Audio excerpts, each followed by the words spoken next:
एक ऋषि का ऐसा भयानक श्राप जिसने हनुमान जी की माता को स्वर्ग से उठाकर एक पल में बंदरिया बनाकर धरती पर फेंक दिया। कहानी शुरू होती है स्वर्ग की अप्सरा पुंजिक स्थला से। उस समय पृथ्वी पर महान ऋषि दुर्वासा कठोर तपस्या कर रहे थे। देवताओं के राजा इंद्र को डर लगने लगा कि कहीं ऋषि अपनी तपस्या की ताकत से इंद्रदेव से भी ज्यादा शक्तिशाली न बन जाएं और इंद्रलोक पर राज न कर लें। अपनी कुर्सी बचाने के लिए देवताओं के राजा इंद्र ने पुंजिक स्थला को आदेश दिया कि पृथ्वी पर जाओ और दुर्वासा ऋषि का ध्यान भटका दो।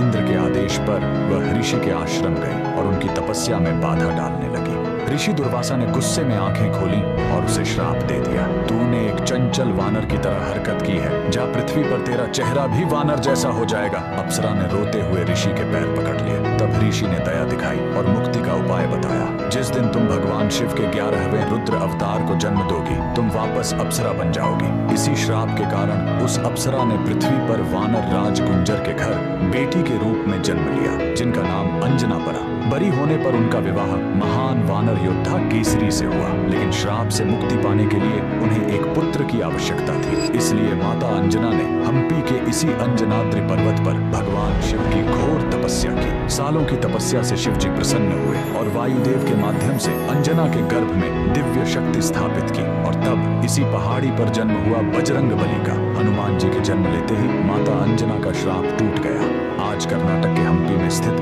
यह अंजनाद्रि पर्वत इस पूरी घटना के गवाह है। 575 सीढ़ियां चढ़कर आज भी भक्त उस पवित्र जन्म स्थान के दर्शन करने आते हैं। पवन पुत्र हनुमान के लिए कमेंट्स में जय बजरंग बली जरूर लिखें।